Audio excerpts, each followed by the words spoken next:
When you think about a PC, you probably imagine this in your head: a monitor, a mouse, and a keyboard. But guess what? That's not all. In fact, that's not even a computer. All of those are just gadgets that you connect to the PC. Okay, but now you may be wondering, if that's not a PC, what is? Well, this is a PC, basically a box. This can be called a computer case too. So how does this box, well, function? You see, it has the thingies called the components. But first, how is it powered? The component we often refer with power is a PCU, or a power supply unit. This cube-looking thingy provides power to the PC. Next component is a processor, or a CPU. A CPU is like a head of the computer.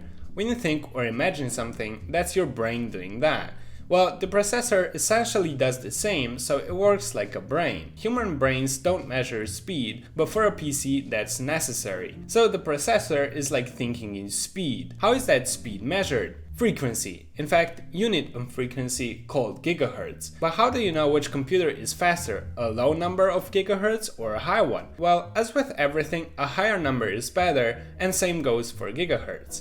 Usually, the modern processor will run anywhere between 3 and 5 GHz. It also has the turbo speed when you play a game or do something demanding on the computer. How is the processor built? It has those thingies called cores and threads. When you click on something, the PC needs a command or the instruction so that task can be completed. This is core's job. Modern CPUs are made of multiple cores. The last Intel model has it up to 24, but the PC could work on one single core as well. In fact, you can actually change the number of working cores as well. I disadvise doing so and lower it down. I tried this myself once and my PC almost, died.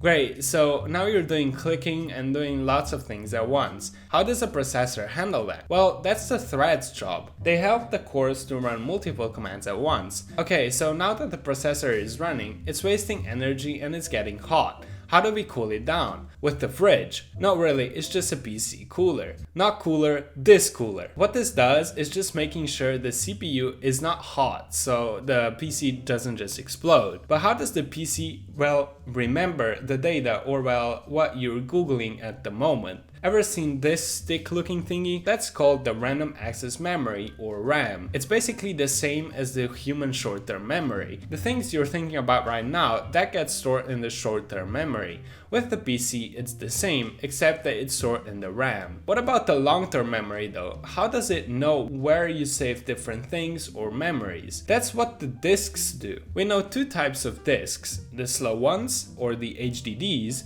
or the fast ones, or the SSDs. The difference is literally just about the speed. If you save the files or make new maps or whatever, you won't really notice the speed difference. But if you go and play a demanding game, for example, if you have the game installed on the HDD, it's gonna take way more time to load than the SSD one. Most PCs come with both disks, and usually the SSDs are way more expensive, because... Okay, so now we have all these parts, but the screen is still black. Why is that? It's because we haven't added the one part that is important for the image, called the graphics processing unit, or in today's world, the graphics card or the GPU. These are usually expensive, especially the new ones. So what exactly do? They provide the image. Yes, the image you see right now. Even the phone has the GPU. In fact, every computer device has these parts somewhere in them. If you use a laptop, all of the parts are still there, except that they're made in a way so they can actually fit in a small area. What does the box have extra though are the fans. They basically help the PC and mainly the brain of the computer to remain cool. How do these components work together? They're connected with different kinds of cables. We know different types of cables. For the graphics cards, usually HDMI cables are used. Then we have the SATA cables that connect with the power supply. Then we have different types of internal cables, different shapes and sizes. These cables then connect each component with the main component or the backbone of the computer, the motherboard.